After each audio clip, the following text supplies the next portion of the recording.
Olá, estamos dando início a mais um bate-papo aqui através dos canais do Movimento Solidário Empresarial. Nesse bate-papo, nós vamos conversar com Diogo Chamum. O Diogo Chamum é contador, diretor da Chamum Assessoria Empresarial, é diretor da FENACOM, foi presidente do SESCOM, Sindicato das Empresas de Contabilidade, é conselheiro do Sicredi e vai conversar com a gente sobre todas essas questões que nós estamos enfrentando. Para conversar junto comigo com o Diogo, está aqui a Alessandra Fraga, empreendedora, consultora de imagem, e a Ana Paula Rodrigues Bono, fundadora do Instituto Florescer. Tudo bem, Alessandra? Tudo bom, Rogério. Vou fazer uma rápida apresentação. Sou Alessandra Fraga, empreendedora, consultora de imagem com foco na gestão e estratégia da imagem profissional. Sou coordenadora do Comitê de Capacitação Empreendedora da BPW Brasil. Falando sobre o Movimento Solidário Empresarial, um espaço que criamos na pandemia, onde nossas vidas e os nossos negócios foram colocados em xeque, e nos perguntamos, Rogério, eu e Ana Paula, o que vamos fazer? Então, criamos espaço para nós e para todos, trazendo diversos profissionais de diversas áreas para conversar com a gente, para trocar, para compartilhar, dar dicas, para a gente passar de uma melhor forma esse momento que estamos vivendo. Ana Paula. Gratidão, Alessandra. Eu sou Ana Paula Rodrigues Bono, sou fundadora do Instituto Florescer, atuo na área de desenvolvimento de pessoas por meio de cursos, palestras, workshops, mentorias, sou consultora empresarial e escritora, e faço parte desse movimento que veio trazer informações e compartilhar conhecimentos de forma empática e agregadora, para que todos possam, por meio de nossos vídeos, por meio de nossos áudios e de todos aqueles profissionais que aceitaram o convite de estar aqui, agregar nos seus negócios, na sua vida pessoal, profissional e também familiar. Rogério? Eu sou o Rogério Bono, sou administrador, professor universitário, palestrante na área de inovação, na área de empresas familiares. Tenho 9 livros editados. Sou consultor, fundei a Tempos Consultoria há 25 anos, sou conselheiro do Conselho Federal de Administração. Diogo Chamum, uma alegria estar contigo conversando nesse momento. Obrigado por teres aceito o nosso convite. Eu que agradeço o convite, estou aqui no meio desse timaço aqui, vamos ver se eu consigo ficar à altura, porque depois dessa apresentação aí fiquei até meio constrangido com o meu mini currículo, Rogério. Tu és uma pessoa que tem uma larga experiência e se eu fosse destacar um ponto do teu currículo, são tantos tão importantes, eu destacaria a tua passagem pelo SESCOM. Fosse um presidente que renovou muitas coisas dentro desse ambiente de representação empresarial das empresas de contabilidade. Tive a oportunidade de compartilhar vários momentos da tua atuação. Também estivemos juntos no Conselho do Sicredi, hoje tu estás no Conselho do Sicredi. A época que tu estavas lá, eu era vice-presidente, então compartilhamos vários momentos e conheço muito a tua trajetória e sei a tua competência, e por isso eu gostaria de te pedir, para começar esse nosso bate-papo, falando um pouco a respeito de tu que tens essa rede em função de ser uma empresa de contabilidade que atende vários clientes, estares conectado com a própria FENACOM. O que tu estás percebendo? Quais são os principais impactos que estão acontecendo nos teus clientes, nas pessoas que tu tem convívio nesse momento de pandemia? Eu vejo, isso nos trouxe uma proximidade, essa situação, a dificuldade, a crise, o isolamento social, isso nos trouxe muitas reflexões. E nós, que atuamos como consultores, nos aproximamos demais do cliente.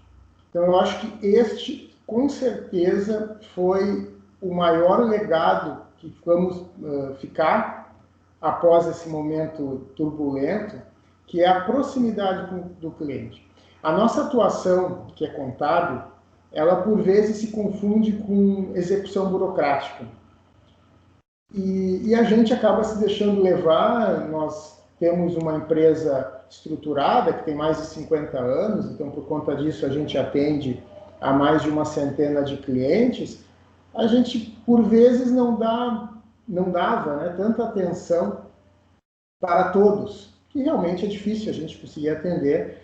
Nós também temos clientes de maior porte, de menor porte, e acaba-se sim moldando o atendimento conforme a estrutura do cliente.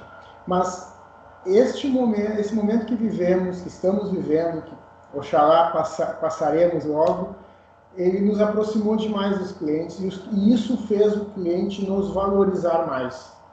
Porque não era só o fato de mandar uma guia para o cliente, não era só o fato de dizer para o cliente que mudou a legislação ou que o decreto da prefeitura permitia a atuação de tal forma. Nós adentramos a rotina, o gerenciamento, a gestão do cliente para ajudar ele a pensar. Com todas as medidas lançadas emergenciais pelo governo, ou pelos governos, no nosso caso aqui, basicamente só federal, e não o meu caso, né? O Brasil, porque os governos estaduais e municipais foram muito tímidos, para não dizer que não moveram ações em prol das empresas, mas então nós usávamos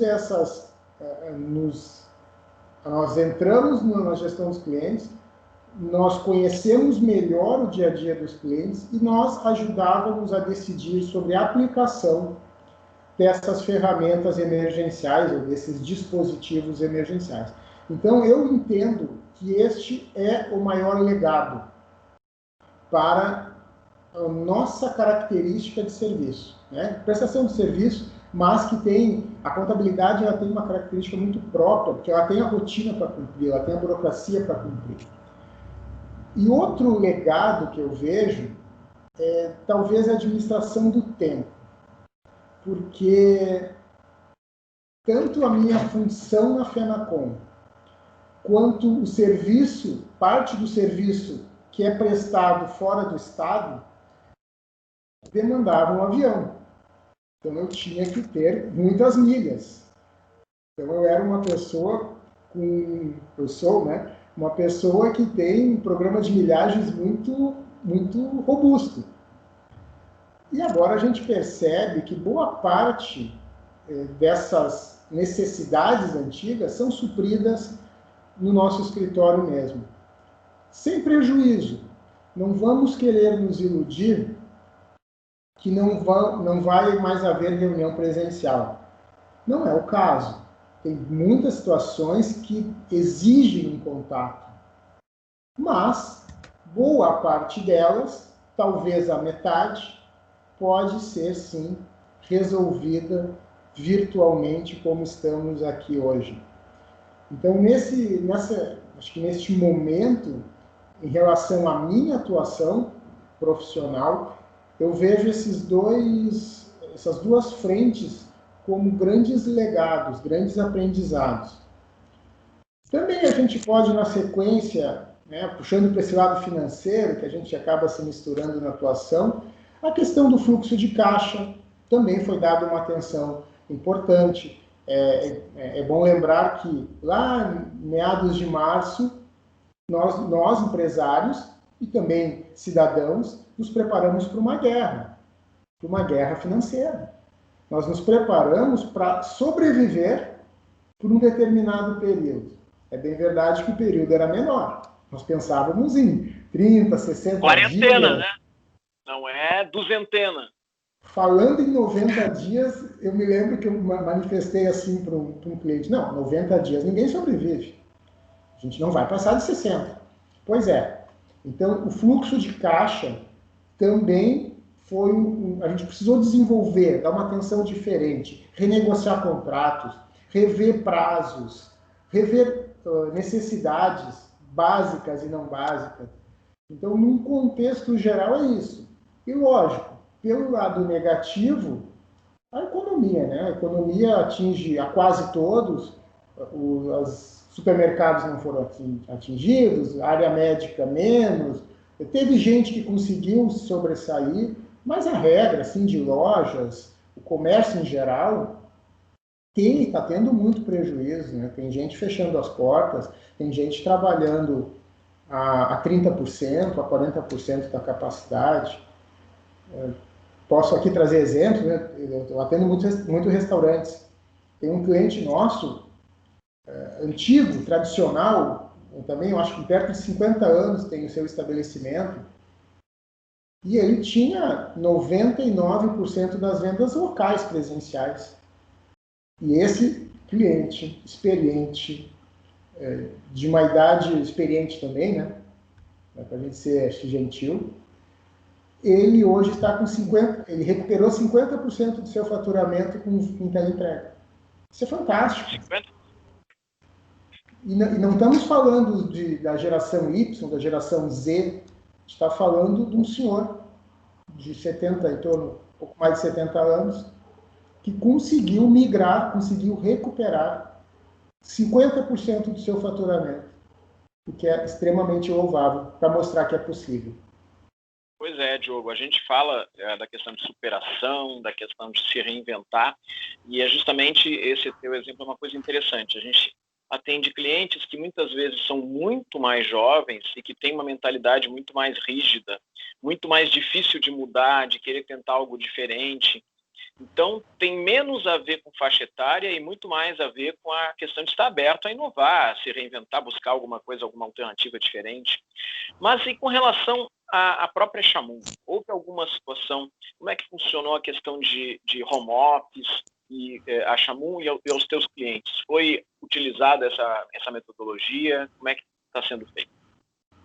Sim, na realidade, para essa situação, na casa do ferreiro não se usou o espeto de pau.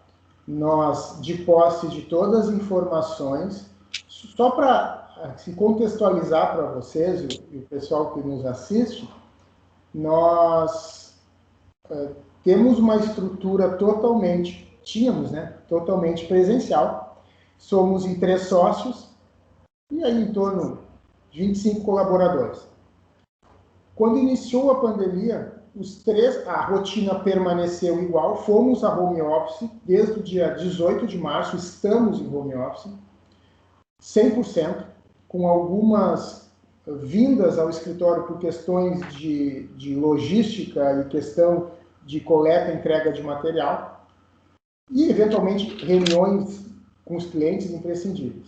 Então, esta rotina, ela permaneceu sendo atendida pela equipe, e os 3 sócios passaram a mergulhar de cabeça, a aprofundar a todas as medidas emergenciais e medidas adotadas para o momento. E foram muitas, gente. Eu posso afirmar para vocês que são dezenas, sendo lançadas quase que diariamente, decretos da prefeitura aqui sendo lançado domingo à noite. Então, nós adotamos também na Chamoun Home Office, nós adotamos as possibilidades, as ferramentas, as negociações possíveis. Então, com a nossa equipe 100% em home office, nós conseguimos ter uma redução de despesas muito expressiva, que compensou a redução da receita. Porque nós atendemos clientes de vários segmentos, concentrados em serviços e comércio. E esses clientes vieram renegociar conosco, diminuir o faturamento, vieram renegociar, por orientação nossa, inclusive, nós orientamos a rever o fluxo de caixa e nós ajudamos a compor o fluxo de caixa dos clientes pelo lado das saídas. Então, nós renegociamos com os clientes, com alguns, com uma boa parcela, mas conseguimos compensar com a redução dessas despesas. Exemplificando, o Vale Transporte deixou de ser gasto, o Vale Alimentação, por força de uma medida provisória do governo federal, nós utilizamos a possibilidade de negociar e negociamos em 50%. Renegociamos locação da impressora, a energia elétrica naturalmente caiu.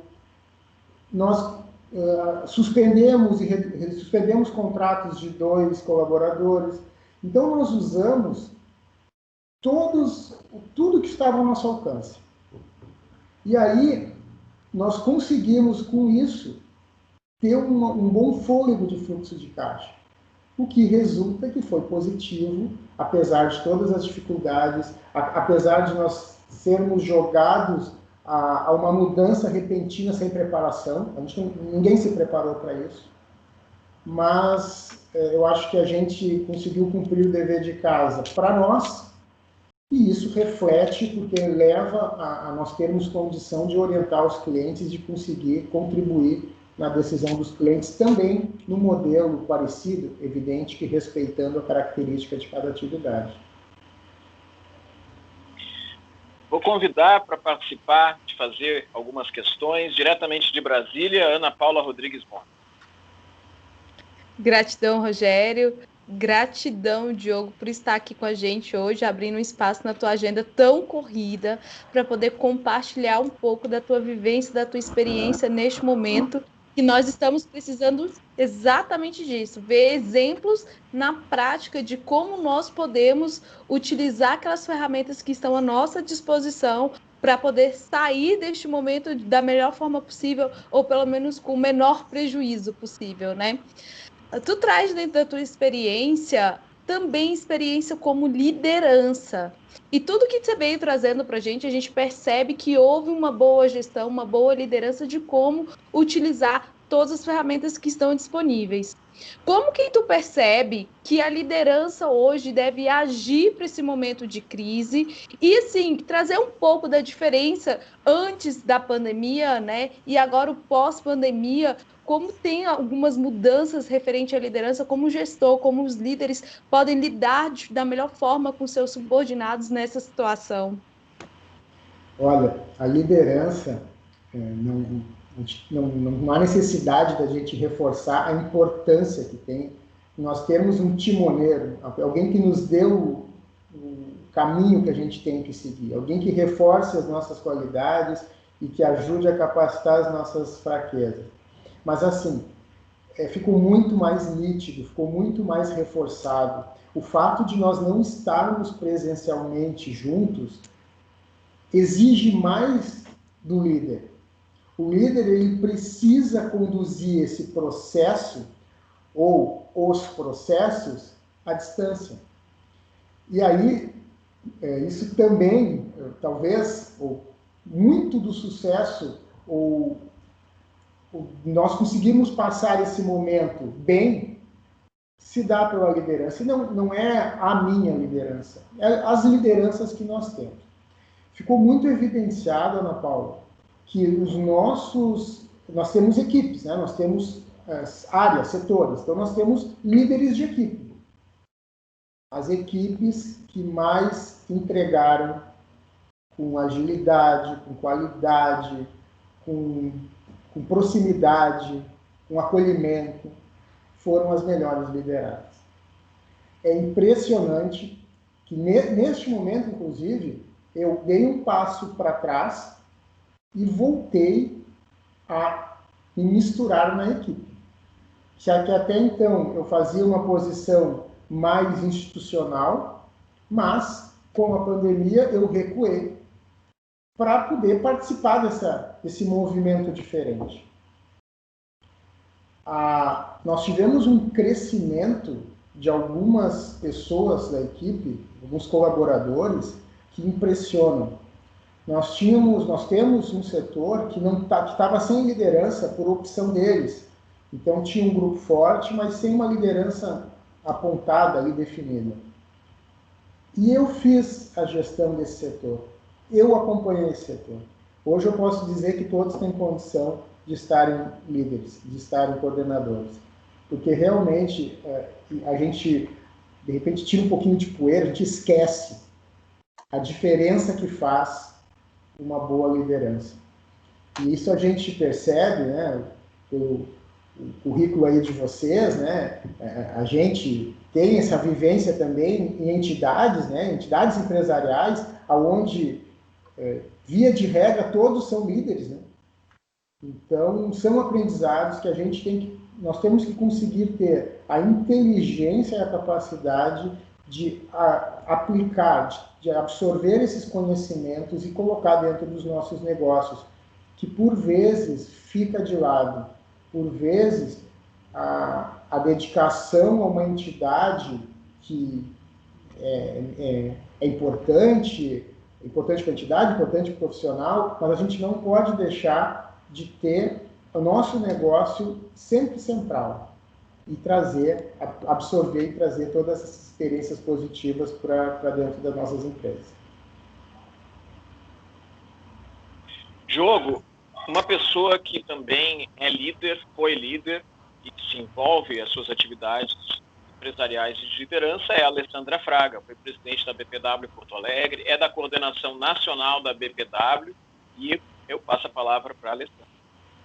Obrigada, Rogério. Diogo, obrigada por estar aqui conosco, compartilhando o teu conhecimento. Acho que é muito importante, né? Esse é um canal para todos, para os empresários, para os empreendedores, para todas as pessoas.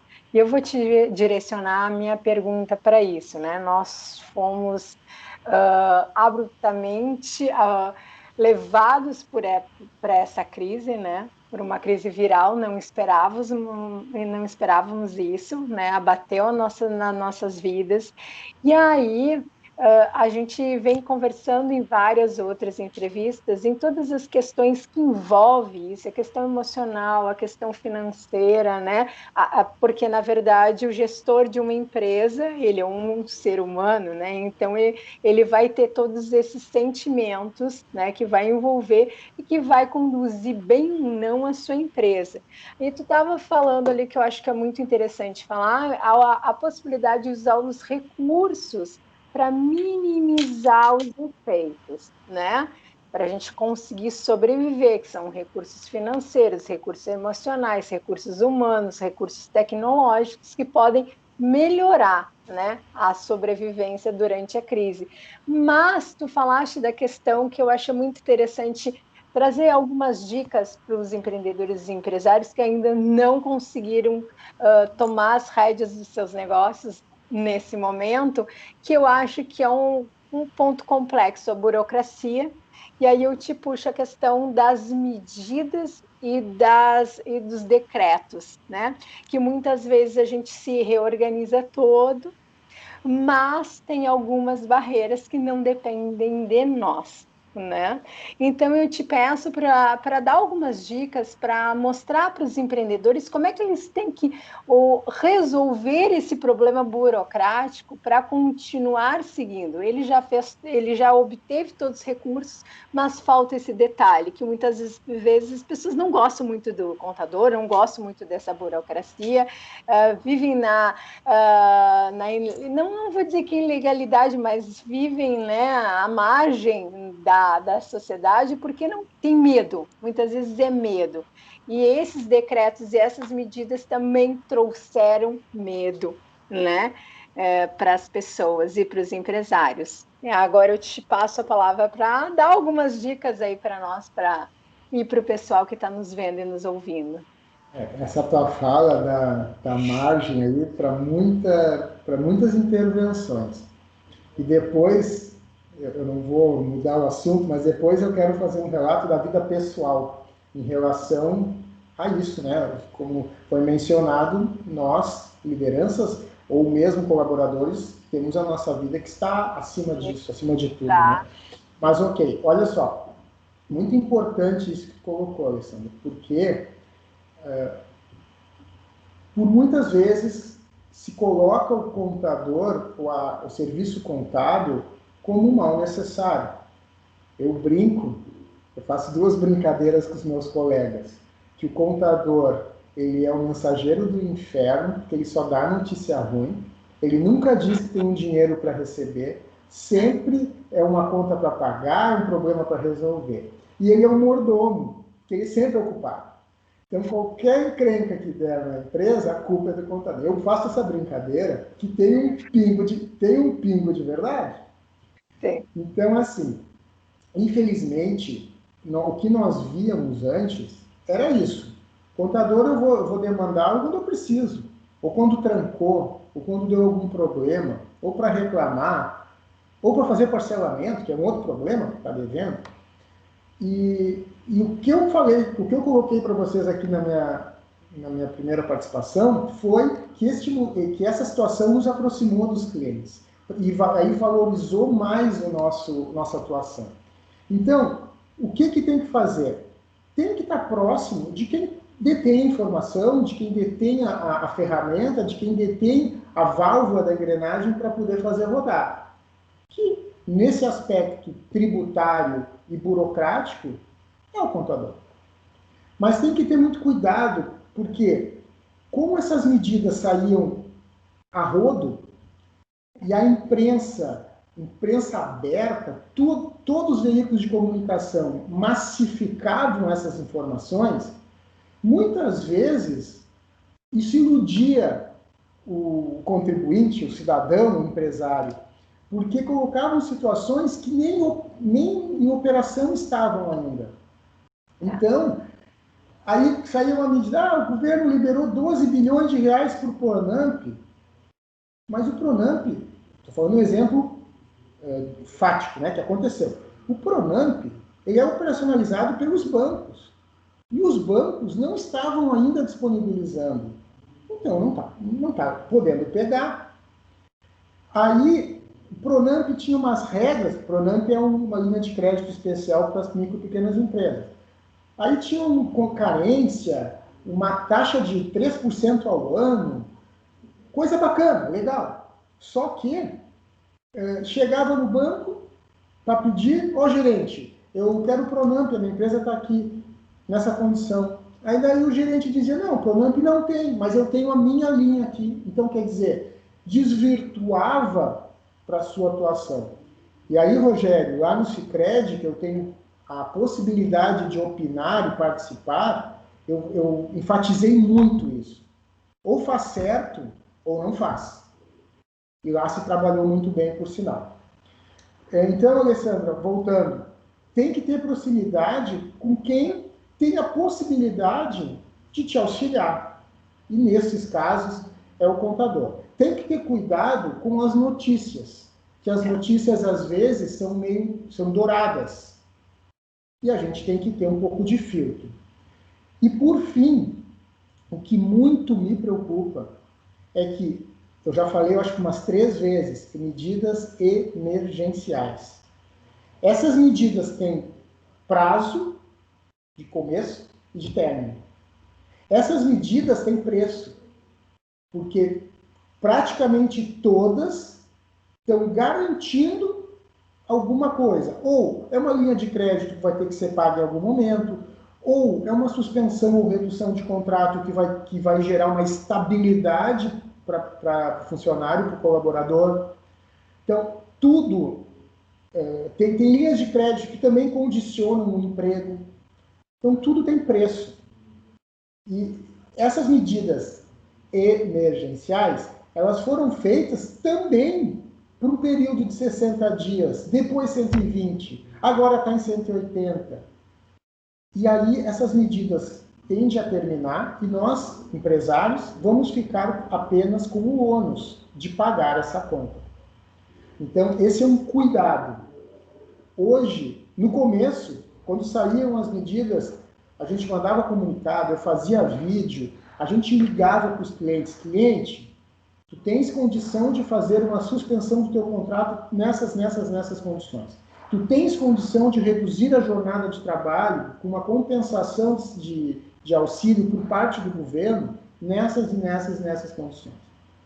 Agora, eu ligo para o cliente, eu faço vídeo, eu mando comunicado, e eu ligo para o cliente e digo assim, cliente, existe a possibilidade de prorrogar a suspensão ou redução. No entanto, em letras garrafais, tu vais permanecer com uma garantia de emprego ainda maior do que já tem. Porque se ele está na dúvida de alguma coisa, não adianta ele usar mais medidas para ali adiante decidir que não vai dar continuidade, ou na estrutura que está, ou não vai dar continuidade, aí não tem condição. Então, por isso que a grande maioria dos empresários no Brasil, eles não são empresários com grandes formações, são empresários da prática. Então, eles têm que se assessorar de alguém.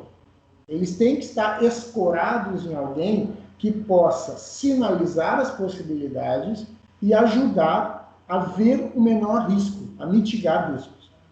Isso é o que eu entendo e é isso que a gente tem feito os nossos clientes. Diogo, tu falaste que tu ia falar alguma coisa da vida pessoal. Conta pra nós aí. Eu sou uma pessoa extremamente saudável. Eu não sou o capitão Bolsonaro, mas eu também fui atleta. Ainda hoje faço as minhas atividades, me alimento bem. E nos primeiros 15 dias, 30 dias, eu quase surtei de trabalhar em casa.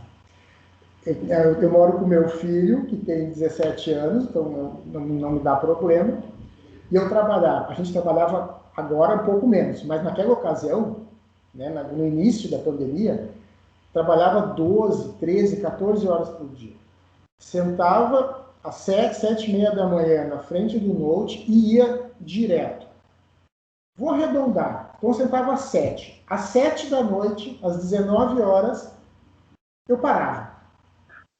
O dia não terminava, porque às 19 horas, em 1 minuto, eu estava na frente da TV, ou eu estava fazendo outras coisas minhas. Quer dizer, trabalhei 12 horas e mesmo assim eu tinha muito tempo de ver TV, de ver séries, de ver coisas assim. Chegou um ponto, eu ia para a janela e pensava assim, que loucura, não aguento mais. Então, eu fiz uma introdução que eu sou saudável, não tem problema de depressão, não tem nada. Mas eu estava quase surtando. Então, as pessoas... aí a gente não... Eu, por exemplo, não fazia academia porque estava tudo fechado, não fazia nada porque não podia. Aí a gente precisa, e tanto que todos nós o fizemos, cada um do seu jeito, se adaptar a essa questão. Então, hoje, eu vou 2 a 3 vezes por semana, eu faço academia no prédio, eu já tenho lá minhas rotinas, alimentação. No começo, era como se fosse festa, porque toda noite eu botava uma carne para assar, né, acompanhado de um vinho. Então, isso tudo a gente vai levando a uma inércia, assim, uma coisa, que coisa frágil, né? Parece que a gente quer isso, mas não é verdade.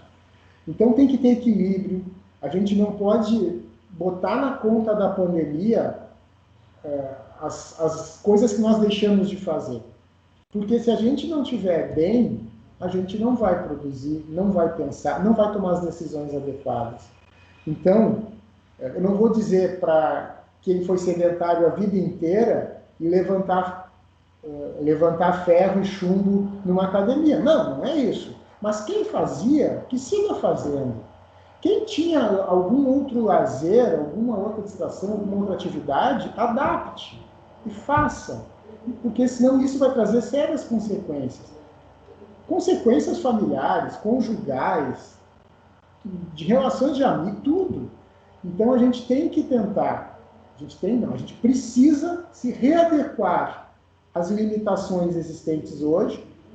Não estou fazendo apologia a menosprezar ou não reconhecer os riscos de transmissão, de saúde, sanitários, mas a gente precisa se adaptar de alguma forma. Adapta em casa, uma atividade, se for alguém que fizesse antes.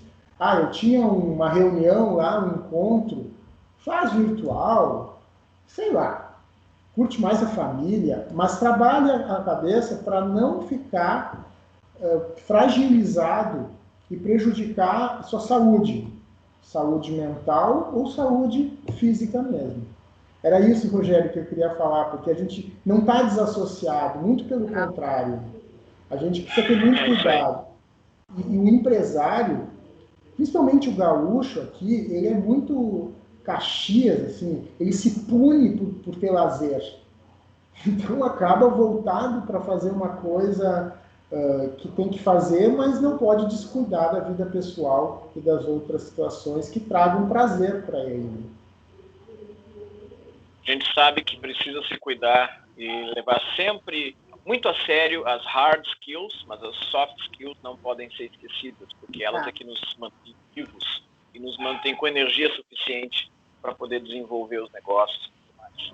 Nós estamos chegando ao final do tempo da nossa conversa, Diogo. Eu vou convidar a Alessandra Fraga e a Ana Paula para fazerem seus comentários e depois te pedir para deixar uma mensagem final para as pessoas que estão nos vendo e nos ouvindo através dos canais do Movimento Solidário Empresarial. Então, Alessandra Fraga. Diogo, muito obrigado por estar aqui com a gente. Eu acho que foi muito pertinente tu falar da tua vida pessoal, porque realmente não está desassociada, é com um conjunto, né? Nós somos a nossa empresa é nós mesmos, né? Então, nós, nossos sócios, então é muito importante essa tua fala, porque muitas vezes as pessoas não percebem no meio de tudo isso o quanto nos cuidar é importante para a gente, para a nossa empresa. Eu faço encontros não semanais com as minhas amigas virtualmente para a gente continuar mantendo essa relação. Eu também tive um sofrimento por não estar fazendo atividade física, voltei a fazer, porque aí a mente que fica doente, a coluna que também fica doente, exatamente isso. Isso vai interferir no nosso trabalho, na nossa qualidade, no desenvolvimento do processo inteiro. Então, a gente até falou em outra entrevista que a gente tem que começar com a autorresponsabilidade, é cuidando da gente, a gente vai cuidar do outro e vai cuidar dos nossos negócios. É exatamente isso. Muito obrigado por estar aqui conosco. Ana Paula. Gratidão, Diogo, por você trazer todas essas informações. E sim, nós também iniciamos um movimento por questões até mesmo de sanidade mental, para que a gente pudesse, através de conversas, entender mais esse universo novo que estava iniciando e como caminhar por ele e sair da melhor forma possível. Também tu trouxe uma visão bem interessante sobre as ferramentas facilitadas, né, dentro do governo, que o governo está disponibilizando para empreendedores e empresários, de que a gente precisa caminhar com muito cuidado, porque uma hora tudo isso vai acabar e a gente vai ter que arcar com as consequências de tudo aquilo que a gente aceitou, tudo aquilo que a gente buscou utilizar, né, que não é só o uso, que passa muito essa impressão mesmo de que se pode usar, de que está disponível e não traz aí a consciência de que uma hora isso vai ter que ter um retorno, né? Isso é muito importante para a gente também pensar em como estamos caminhando e como o Rogério fala, a questão da travessia, né? Como vamos chegar ao final da travessia, porque ali a gente vai ter que arcar com as consequências de tudo que a gente fez durante esse período. Muita gratidão, espero que a gente possa fazer outras atividades aqui. O espaço está aberto, sempre que você quiser participar, estamos à disposição. Muita gratidão. Diogo Chamum, contador, diretor da Chamum Assessoria Empresarial, diretor da FENACOM, conselheiro do Sicredi, foi presidente do SESCOM. Qual mensagem tu podes deixar para as pessoas que estão nos vendo e nos ouvindo através dos canais do Sicredi Empresarial? Rogério, Ana Paula e Alessandra. Primeiro, eu quero agradecer demais esse bate-papo legal, positivo, animado, positivo, muito legal mesmo. Tanto que o tempo passa, a gente nem percebe. Então, primeiro, agradecer demais o convite.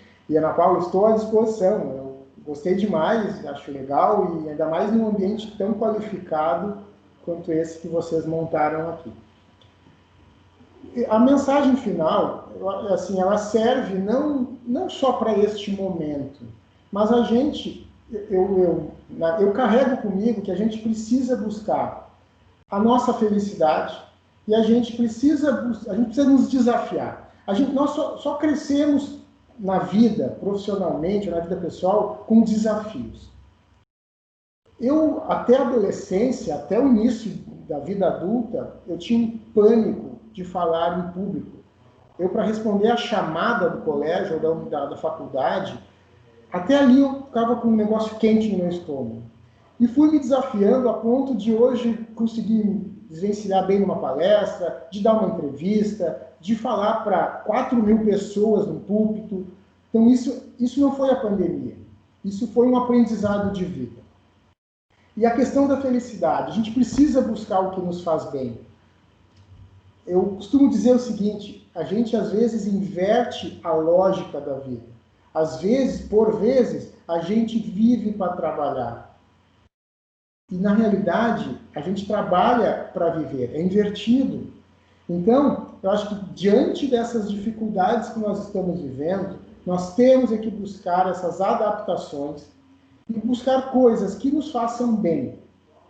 Tanto pelo lado de um desafio para ter o crescimento e depois do crescimento a gente tem a satisfação, ou da conquista a gente tem a satisfação, mas também buscar a nossa felicidade. Não nos deixar abater, não deixar abater por as dificuldades, pelas barreiras, porque isso a gente tem que ultrapassar. É mais uma que nós estamos passando, essas restrições de contatos, restrições de trabalho, restrições. Então nós estamos passando por um momento difícil, mas não intransponível. Mais difícil para alguns do que para outros, sim, mas sempre temos que buscar a luz, no fim do túnel, né? Não é a luz divina, é a luz no fim do túnel, para nós podermos transpor essas dificuldades e alcançar os nossos objetivos, que é ser feliz, fazer as conquistas. Muito bem. Muito obrigado, Diogo Chamum, falando aqui de Porto Alegre. Obrigado, Alessandra. Obrigado, Ana Paula. A gente vai chegando ao final de mais este vídeo do Movimento Solidário Empresarial.